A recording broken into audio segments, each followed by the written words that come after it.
Esse aqui é o nosso giro de mercado, onde a gente vai comentar diversas notícias que impactam a economia e também o seu bolso. Então vem comigo. A você que está chegando agora, seja muito bem-vindo. Meu nome é Luan, sou analista de valores mobiliários e neste canal eu te ajudo a alcançar a liberdade financeira. E começando aqui com Petrobras, ela anunciou o seu programa, o seu plano de investimentos plurianual, vários anos, 4 anos, 2025, 2029, trazendo algo que é muito importante para a gente, que é o quê? Para onde que a empresa vai destinar os seus investimentos? Porque isso é justamente algo muito importante para o mercado financeiro brasileiro, afinal de contas, no passado de Petrobras, ela acabou fazendo investimentos nada rentáveis que geraram diversos problemas além da corrupção. E aqui não, aqui a gente teve uma boa notícia com Petrobras. Por quê? Porque serão 111 bilhões de dólares entre 2025 e 2029, e esse valor aqui, a maioria dele será destinado para a exploração e produção de petróleo, que é o core business da Petrobras, que é aquilo que ela sabe fazer de melhor.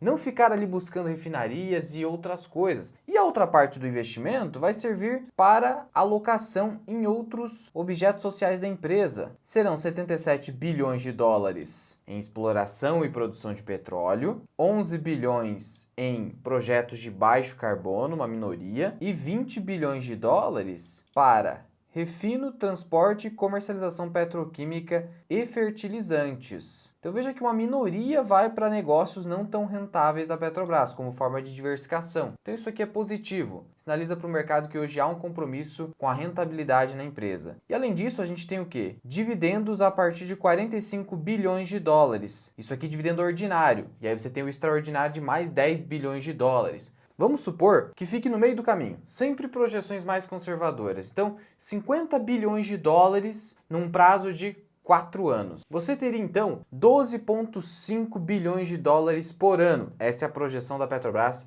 a título de proventos. Se você tem um dólar que deve ficar próximo de R$ 6, ainda mais no longo prazo, e olhando também para a política comercial do Trump de gerar valorização do dólar frente aos emergentes e atingindo aqui o real claramente, dá para dizer que R$ 6 não é uma projeção desarrazoada. Então nós temos aí algo próximo de 75 bilhões de reais, 70 a 75 bilhões de reais por ano de proventos em Petrobras. Diante disso, pessoal, você pode esperar aí um dividendo por ação entre 5 a 5,50. 5,50 eu não me surpreenderia, tá? Eu não me surpreenderia com 5,50 por ação. Atualmente, a Petrobras negocia na casa dos 37,80. Inclusive, eu comentei a respeito de Petrobras para os membros do canal e para os membros da comunidade URM, e eu disse se o preço atual estaria num bom preço para entrar em Petrobras. Mas voltando para o dividend yield, esqueça esse 16,51. Agora nós temos uma projeção mais válida para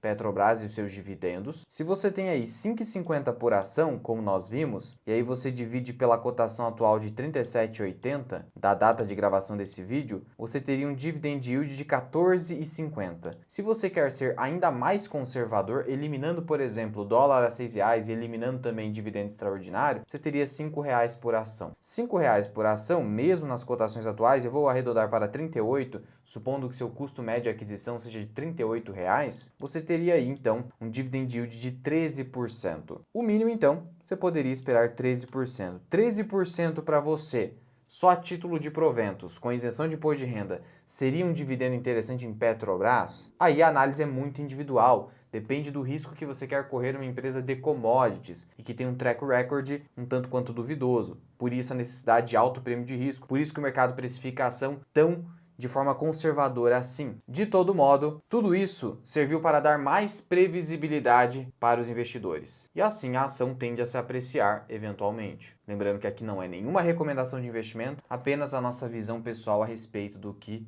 ocorreu com Petrobras aqui. E tivemos o Bitcoin ultrapassando os 94 mil dólares, pessoal. Isso pela primeira vez na história. Os 100 mil dólares estão bastante próximos. E note que eu falo sobre Bitcoin aqui no canal já desde 2023. E falando inclusive que eu estava comprando. Hoje, quem me acompanha sabe que a minha carteira pessoal tem mais de 30% em Bitcoin diante da alta valorização e do fato de eu ter ido comprando durante essa baixa, durante o bear market que tivemos ali em 2022. Isso gerou uma janela de oportunidade muito grande. fazendo com que eu pudesse ter uma alta valorização em Bitcoin. Mas o problema é que as pessoas querem entrar hoje em dia. Tanto assim que a galera já está dizendo o seguinte: Bitcoin vai dobrar de preço até o final do ano. E como que eu sei disso? Porque institucionais estão colocando opções de compra em Bitcoin no sentido de esperar a dobra do preço até o final de 2024. Especulação pura, ok? Cuidado com isso, que o pessoal está se alavancando demais.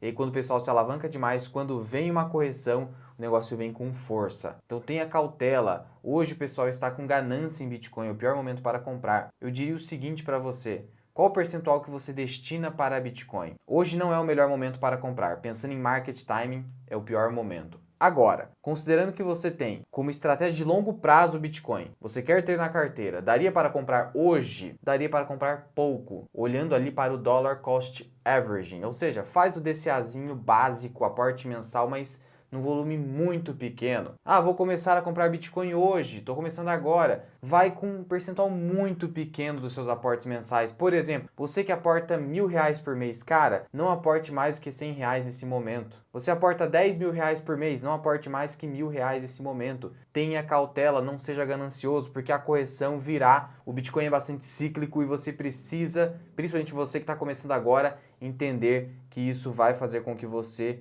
tenha um comportamento completamente equivocado e faça você perder dinheiro consistentemente no mercado com bastante volatilidade. E tivemos aí também o quê? CEMIG e Copasa podendo ser privatizadas. O governo mandou um modelo de privatização dessas empresas. O Poder Executivo de Minas Gerais pretende levantar 15 bilhões de reais com esses projetos de lei. Para a CEMIG, a proposta é transformar a empresa em uma corporation ou corporação, que é aquela empresa que não tem um controlador definido.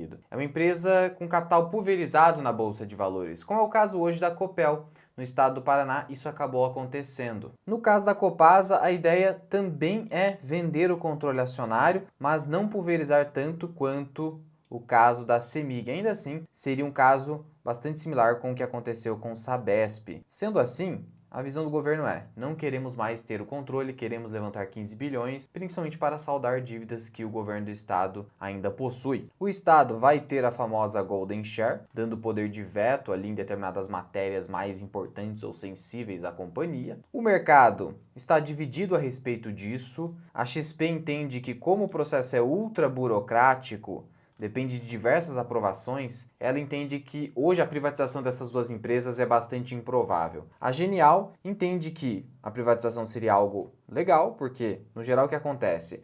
O mercado, ele precifica estatais com múltiplos mais baixos de negociação. Elas são mais baratas do que empresas puramente privadas ou corporações. Por quê? Porque o mercado ele tem desconfiança em relação à gestão estatal, justamente por misturar gestão pública e política com gestão privada. A gestão privada é voltada muito mais para rentabilidade, para lucro. A gestão pública não. Então essa mistura faz o mercado ser mais desconfiado, ainda mais no Brasil, um país com bastante risco político. Então é isso que acaba fazendo com que as estatais fiquem bastante baratas. Quando ocorre o processo de privatização, essas ações acabam sendo precificadas agora num segundo momento como empresas puramente privadas. Então elas acabam sendo mais caras normalmente do que empresas estatais, por mais que elas já tenham sido estatais no momento anterior. E é por isso que a gente viu uma valorização forte de Copel e da própria Sabesp que eu citei aqui. Só no último ano subiu mais de 50%. E a Sabesp teve o processo de privatização iniciado em 2023. Se a gente pega aqui desde o ano de 2023, a ação simplesmente subiu 100%. Então, isso acaba acontecendo quando o mercado entende que agora o ativo não tem mais o risco estatal ali em cima dele. Pelo menos não de forma tão acentuada, apesar da Golden Share. Hoje, CEMIG 4 a quase R$12. A ação que tende a ser melhor precificada é a ordinária, porque tem o famoso tag along. Tanto assim que a ação está quase em R$15, que seria o nosso preço teto máximo ali para aportes em CEMIG. Recomendamos para clientes. Aposto que os clientes que seguiram a recomendação estão felizes aí, ainda mais com essa eventual privatização, que é bastante difícil, não conte com isso, vai ser apenas um plus. A recomendação nem foi contando com isso, não havia como prever. A recomendação foi contando com os altos dividendos da empresa e porque a empresa ainda seria uma das poucas elétricas baratas disponíveis na Bolsa de Valores brasileira. Copasa, não estávamos recomendando por achar ali que a ação já estava bastante precificada, mas ela deve ainda subir se realmente houver ali uma privatização. Ainda você precisa acompanhar as aprovações legislativas, que devem ser bastante travadas. Tudo isso deve ficar para o ano de 2025 ainda, mas o mercado precifica com antecedência. Qualquer sinal de que realmente vai ocorrer essa privatização, o mercado já vai precificar antecipadamente, não adianta nada você entrar num outro momento. Então, cuidado com essa ideia, vou comprar por causa da privatização. Se você comprar só por causa da privatização, você vai acabar perdendo dinheiro provavelmente. Por quê? Porque ou você vai entrar depois que a privatização já for aprovada e aí você vai pagar caro no ativo, nem vai ter aquela valorização que você esperava, ou então você vai entrar agora antes de ter algo confirmado e aí o mercado já começa a precificar como se tivesse a possibilidade mesmo de ocorrer a privatização, aí vem a reprovação, não ocorre a privatização e aí acontece o que? As ações desabam e você comprou com um motivo que era completamente ainda especulativo. Cuidado. E a situação na Caixa Econômica não é nada boa, pessoal. Por falta de recursos, a Caixa tem 20 bilhões de reais em crédito imobiliário travado, represado. Por quê? Porque, cara, teve pré-aprovação do crédito, mas eles não conseguem liberar porque tá faltando dinheiro na poupança. E como a poupança é o principal meio de captação de crédito barato para financiamentos imobiliários pela Caixa Econômica, que é responsável por 70% de todo o crédito imobiliário do país, isso fez com que a empresa estivesse agora parada ali com o crédito pré-aprovado. Então tá numa situação difícil. Ah, Luan, é só emitir a LCI, né? Meu amigo. Você está olhando as taxas da LCI. Mesmo a Caixa está tendo que oferecer aí 93%, 94% do CDI. CDI deve fechar o ano a 11,75, 11,65. E aí você espera o quê? Que a Caixa faça uma captação a 10% ao ano. Na melhor das hipóteses, 9,5%. E aí como que ela vai conseguir ter ganho efetivo emprestando a 8%, 9%? Fica difícil, pessoal, fica difícil, a conta não fecha, mesmo sendo um crédito subsidiado. Então é isso que está acontecendo. Não tem culpa do governo aqui nada, só ocorreu uma evasão grande da poupança. E também não venha com esse discursinho, foi ouvir educador financeiro, e aí olha o que aconteceu com a Caixa. Isso faz parte do jogo, ok? O grande problema é o juro no Brasil estar tão elevado. Esse é o grande problema, fazendo com que a poupança ficasse cada vez menos atrativa e o dinheiro, por conta da educação financeira, sendo atraído para os títulos públicos do governo que estão pagando muito. Entenda que o mercado de crédito, assim como o mercado empresarial, é dinâmico e precisa se adaptar às mudanças que ocorrem na cultura de um país, na cultura de uma sociedade. Então também não seja aí massinha de manobra que vem com esse discursinho pronto de eventual ideologia que você segue. E viu? Eu deixo claro aqui no canal que aqui o nosso viés é liberal e libertário. Então, obviamente, o que eu vou dizer aqui será mais voltado para uma visão liberal e libertária da economia e da política. Ainda assim, você precisa reconhecer que você não pode culpar educadores financeiros por conta de uma evasão da poupança. E como eu disse, precisa haver uma adaptação, o governo precisa dar um jeito nisso aqui. Afinal de contas, o direito à moradia é algo que é uma obrigação do governo, ele tem que dar um jeito nisso aqui. Se não, olha só como o negócio vai ficar perigoso. Se você fica com esse discursinho, não pode tirar da poupança, porque o educador financeiro disse isso, aquilo e não sei o quê, você está, primeiro, dizendo que a gente precisa ser ignorante e ganhar menos dinheiro do que deveria. Segundo, você está dando um discurso para o governo fazer o seguinte: vamos obrigar por lei que os brasileiros, quando vão investir na renda fixa, invistam pelo menos 20% na poupança. Você está dando esse discurso para o governo. O governo poderia te obrigar, então, mesmo com diversas discussões aí quanto à constitucionalidade de uma medida como essa, mas ele poderia tentar obrigar você a investir uma parte do seu recurso na poupança. Tá vendo como é perigoso você pensar dessa forma? Fica ligado. E aí tivemos o Morgan Stanley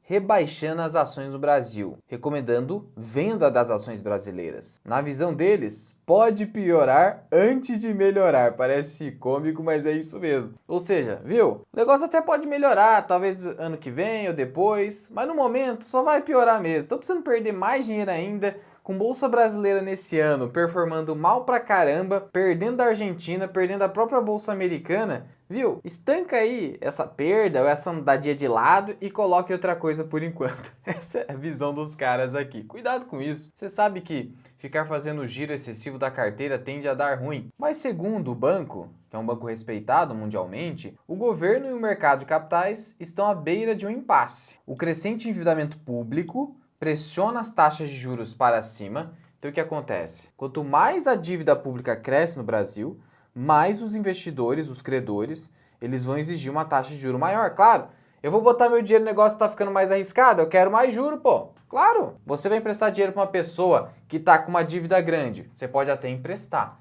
mas a taxa vai ser maior. Assim como ocorre lá com a análise do crédito bancário, score bancário, tudo esse tipo de coisa aí que você já sabe. Mesma coisa aqui com o governo, o crédito é assim que funciona. E aí você tem uma renda fixa mais atrativa e isso vai sufocando o crescimento do mercado acionário, porque ninguém quer investir em ações, a não ser que estejam excessivamente baratas. Você tem uma renda fixa pagando muito ainda, com baixo risco, que é o título público do governo. É basicamente o que é dito aqui. As ações locais não conseguem competir com isso.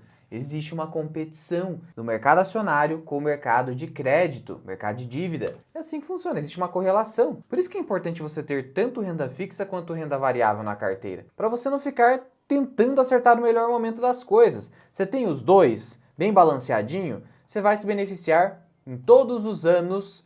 Ano ruim da renda fixa, ano ruim da renda variável, qualquer ano você vai ter um retorno bom, porque a sua carteira está dividida nas duas classes que acabam competindo entre si. Quando a renda fixa está indo bem, geralmente a renda variável está indo mal. Quando a renda fixa está indo mal, geralmente a renda variável está indo bem. Como que você resolve isso aí? Tendo uma carteira diversificada. Então, cuidado também com a ideia de ter 100% em uma coisa só. Se você for muito conservador, 100% em renda fixa, porque na pior das hipóteses, você só vai ter ali um ganho limitado, mas vai ter um ganho. Na renda variável, você tendo ali um perfil mais agressivo, não tenha 100%. Do contrário, você vai ficar dependente de que a renda variável performe bem sempre. Também aqui há o desempenho do dólar, que deve continuar subindo, ainda mais com a política comercial do Trump. O corte de gasto anunciado pelo governo ainda é muito incipiente, não seria suficiente para gerar alta nas ações. O Campos Neto ainda nos lembra aqui da desconfiança fiscal que existe no Brasil, isso aqui é muito importante. Tudo isso acaba gerando inflação e dólar nas alturas, além do fator externo, que é a política comercial do Trump. IPCA mais 7 está aqui, já disponível para as pessoas. Isso aqui é ruim para o mercado acionário, para investimento na economia como um todo. Quem que vai querer colocar o teu dinheiro em risco, empreender com título público pagando tudo isso aqui? Aí você tem o governo falando de taxação dos super ricos. Isso pode gerar ainda mais volatilidade no Brasil, porque o cara que tem grana fala o seguinte: por que investir em ações no Brasil tendo taxação dos super ricos? Ou o super rico vai querer sair do Brasil? Isso vai impactar ainda mais a bolsa, a economia como um todo. Isso aqui é discursinho balela. É claro que pega muito bem falar em taxação do super rico. Pega bem demais. Você vê o pobre aí se dando mal, tendo inflação, tudo caro, não consegue consumir nada. E aí vem o discurso, vamos taxar o super rico também. Então você tá ruim pra você? Beleza, vamos deixar ruim também pro cara que é muito rico. E aí parece que, nossa, que alívio. Agora eu sou pobre, tô me ferrando, mas o super rico também vai se ferrar. Ah, que bom. Quem que ganha nessa história toda? Só o governo, mas você fica aí aplaudindo.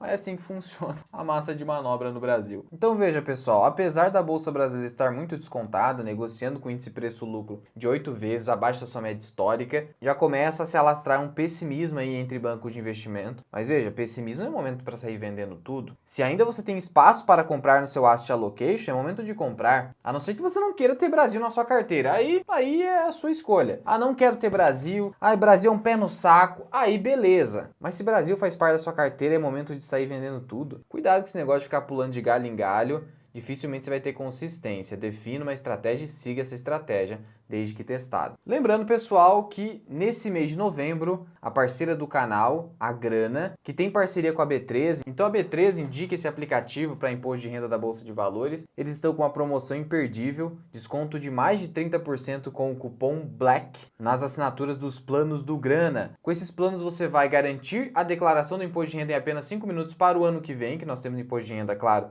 ano que vem. E para agora você já tem consolidador de carteira e o melhor, você tem o programa IR mensal que vai automatizar o imposto de renda da Bolsa de Valores para você, vai fazer a apuração de lucros e prejuízos e vai emitir DARFs, inclusive desde o ano de 2020, se você tem algo a regularizar. Já com o cálculo de juros e multa de forma automática e você pode pagar por Pix, boleto ou até cartão. Caso queira testar o Grana, eu vou deixar o link aqui embaixo na descrição e no primeiro comentário fixado. Te vejo no próximo vídeo. Fui!